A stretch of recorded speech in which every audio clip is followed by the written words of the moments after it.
Kids. Today we are bringing you a very nice Japanese story. It's very famous and it's about atom bombing in Hiroshima and Nagasaki. This novel is many decades old. It's been translated in many languages. In English, it's named Barefoot Jen.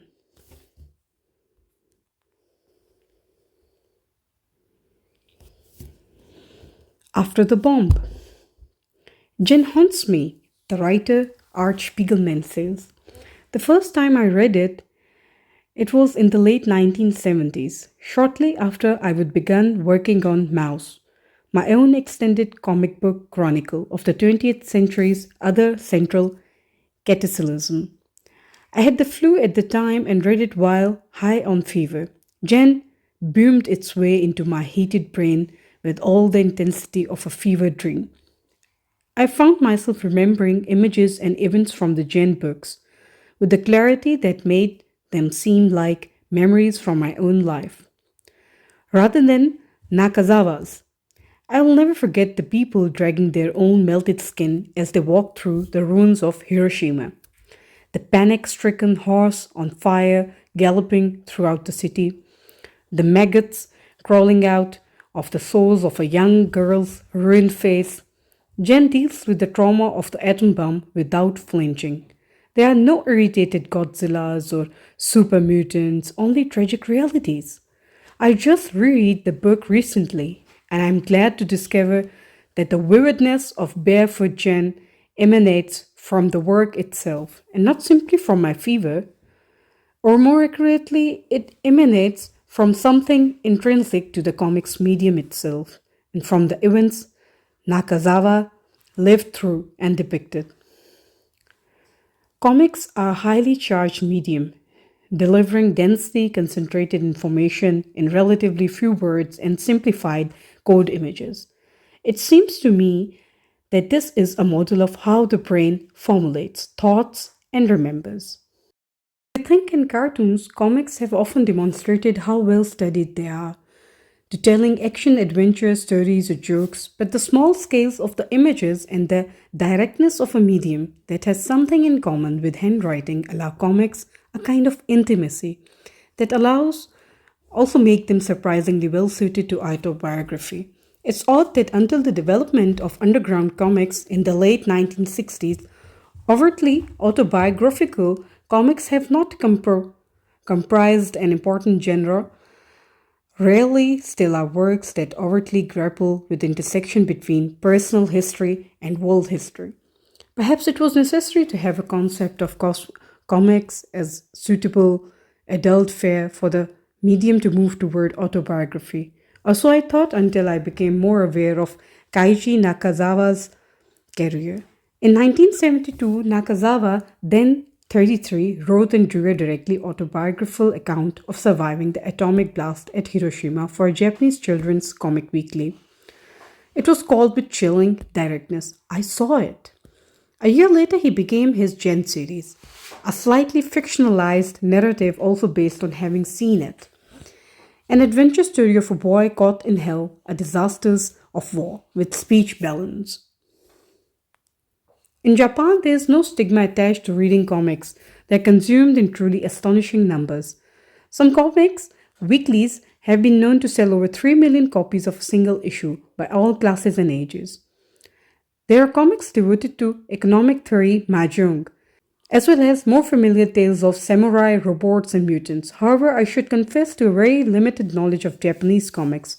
They form a vast, unexplored universe only tangentially connected to my own. Sometimes that seems true of everything about Japan and Jen, maybe an ideal starting point of the twain to meet. The modern comic book is specifically Western form, making it all the more appropriate as a medium for reporting on the horrors brought to the East by the atom bomb. But Japanese comics have stylistic quirks and idioms that are quite different from ours, and these must be learned and accepted as part of the process of reading Jen. The stories are often quite long. The entire Jen saga reportedly runs to close on 2,000 pages, usually with rather few words on a page, allowing an entire 200-page book to be read during a short commuter ride. Overt symbolism is characteristic of Japanese comics for Nakazawa. It takes the form of relentlessly appearing sun that glares implacably through the pages. It is the marker of time passing, the giver of life, the flag of Japan, and a metronome that gives rhythm to Jen's stories.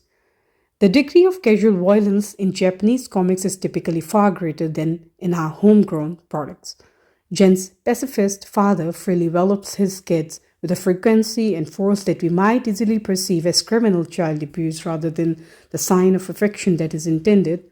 The sequence of Jen brawling with the chairman's son and literally biting his finger off is, forgive me, I can't resist, especially hard to swallow. Yet these casual small scale brutalities pale to naturalistic proportions when compared to the enormity of dropping a nuclear weapon on a civilian population.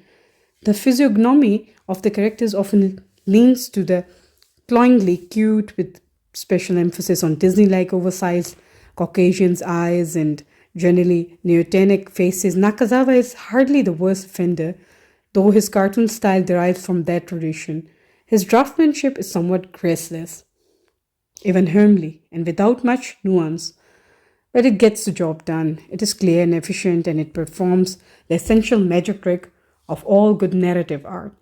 The characters come to living, breathing life. The drawing's greatest virtue is its straightforward, blunt sincerity, its conviction, and honestly allow you to believe in the unbelievable and impossible things they did. Indeed, happened in dreamer Hiroshima. It is the inexorable art of the witness. Although the strangeness of the unfamiliar idioms and conventions of Japanese comics language may set up a hurdle for the Western reader first confronted with this book, it also offers one of its central players. Nakazawa is an exceptionally skillful storyteller who knows how to keep his reader's attention in order to tell the grim things that must be told. He effortlessly communicates a wealth of information about day to day life in wartime, Japan, and the anatomy of survival without slowing down the trajectory of his narrative. There's a paradox inherent in talking about such players in the context of a work that illuminates the reality of mass death. Yet exposure to another culture's frame of reference, the sympathetic identification one develops with the protagonists, and the very nature of narrative itself are all intrinsically playable. Arguably, by locating the causes of the bombings exclusively in the evils of Japanese militaristic nationalism rather than in the real politic of Western racism and Cold War power jerking, Nakazawa may make the work a little too playable for American and British readers. Ultimately, Gel is a very optimistic work. Nakazawa believes that his story can have a cautionary effect, that mankind can be improved to the point of acting in its own general self interest. Indeed, Jen is a plucky little hero, embodying such virtues as loyalty, bravery, and industriousness. Nakazawa's faith in the possibility of goodness may mark the work in some cynical eyes as true literature for children, but the underlying fact is that the artist is reporting on his own survival, not simply on the events that he lived through, but on the philosophical, psychological basis for the survival. His work is humanistic and humane, demonstrating and stressing the necessity for empathy among humans if we are to survive into another century. There's a small note from the author, Kaiji Nakazawa. From the author Kaiji Nakazawa. The atomic bomb exploded 600 meters above my hometown of Hiroshima on August 6, 1945 at 8:15 a.m. I was a little over a kilometer away from the epicenter, standing at the back gate of Kansaki Primary School, when I was hit by a terrible blast of wind and searing heat. I was 6 years old. I owe my life to the school's concrete walls. If I hadn't been standing in its shadow, I would have been burned to death instantly by the 500-degree heat flash. Instead, I found myself in a living hell, the details of which remain etched in my brain, as if it happened yesterday. My mother came here was 8 months pregnant. She was on the second floor balcony of our house, had just finished hanging up the washing to dry, and was turning to go back inside when the bomb exploded. The blast blew the entire balcony, with my mother on it, into the alley behind our house. Miraculously, my mother survived without a scratch. The blast blew our house flat. The second floor collapsed into the first, trapping my father, my sister Aiko, and my brother Susumu under it. My brother had been sitting in front of doorway playing with the toy ship. His head was caught under the rafter over my doorway. He frantically kicked his legs and cried out for my mother. My father, trapped inside the house, begged my mother to do something. My sister had been crushed by a rafter and killed instantly. My mother frantically tried to lift the rafters off them, but she wasn't strong enough to do it by herself. She begged passers-by to stop and help, but nobody would. In that atomic hell, people could only think of their own survival. They had no time for anyone else. My mother tried everything she could, but to no avail. Finally, in despair, she sat down in the doorway, clutching my crying brother and helplessly pushing the rafter that was crushing him. The fires that followed the blast soon reached our house. It was quickly enveloped in flame. My brother yelled that he was burning. My father kept begging my mother to get some help. My mother, half mad with grief and desperation, sobbed that she would stay and die with them. But our next door neighbor found my mother just in time and dragged her away. For the rest of her days, my mother never forgot the sound of the voices of her husband and son crying out for her to save them. The shock sent my mother into labor, and she gave birth to a daughter by the side of the road that day. She named the baby Tomoko. But Tomoko died only 4 months later, perhaps from malnutrition, perhaps from radiation sickness. We didn't know.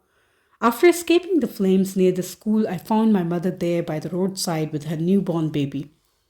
Together we sat and watched the scenes of hell unfolding around us.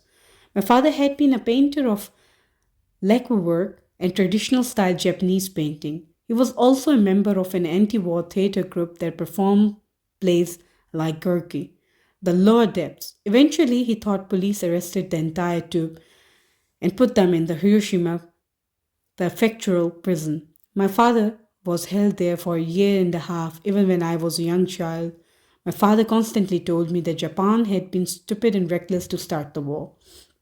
Thanks, no doubt, to my father's influence, I enjoyed drawing from an early age.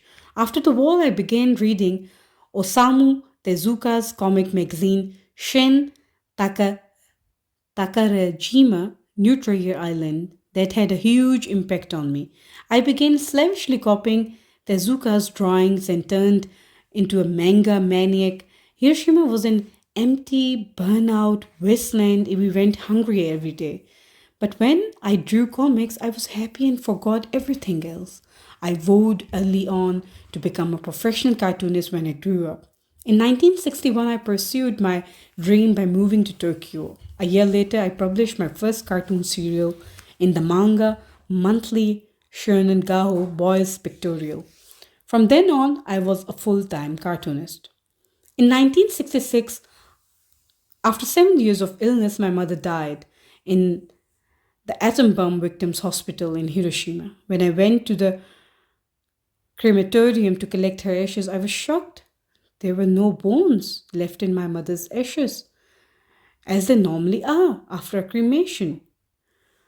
Radioactive cesium from the bomb has eaten away at her bones to the point that they disintegrated. The bomb had even deprived me of my mother's bones. I was overcome with rage. I vowed that I would never forgive the Japanese militarists who started the war, nor the Americans who had so casually dropped the bomb on us. I began drawing comics about the atom bomb as a way to avenge my mother. I vented my anger through a black series of 6 manga published in an adult manga magazine, starting with Kurai Amini Utarete, Struck by the Black Rain. Then I moved to Sukan Shonen Jump, Weekly Boys Jump, where I began a series of works about the war and the atom bomb, starting with Aruhi Totsuzan ni. One day, suddenly, when the monthly edition of Jump launches a series of autobiographical works by its cartoonists, I was asked to lead off with my own story. My 45-page manga autobiography was entitled Oribamita. I Saw It. My editor at Jump, Tadasu Naganu, commenting that I must have more to say, wouldn't fit in 45 pages. Urged me to draw a longer series based on my personal experiences. I gratefully began the series right away. That was in 1972. I named my new story Hadashi no Jin, Barefoot Jin. The young protagonist named Jen has several meanings in Japanese. It can mean the root or origin of something, but also elemental in the sense of an atomic element, as well as a source of vitality and happiness. I envisioned Jen as barefoot standing firmly atop the burnt out rubble of Hiroshima, raising his voice against war and nuclear weapons. Jen is my alter ego, and his family is just like my own. The episodes in Barefoot Jen are all based on what really happened to me or to the people in Hiroshima. Human beings are foolish, thanks to bigotry, religious fanaticism, and the greed of those who traffic in war. The earth is never at peace, and the specter of nuclear war is never far away. I hope the Jen story conveys to its readers the preciousness of peace and the courage we need to live strongly yet peacefully in Barefoot Jen. Wheat appears as a symbol of that strength and courage. Wheat pushes, it shoots up through the winter frost, only to be trampled again and again. But the trampled wheat sends strong roots into the earth and grows straight and tall. And one day that wheat bears fruit.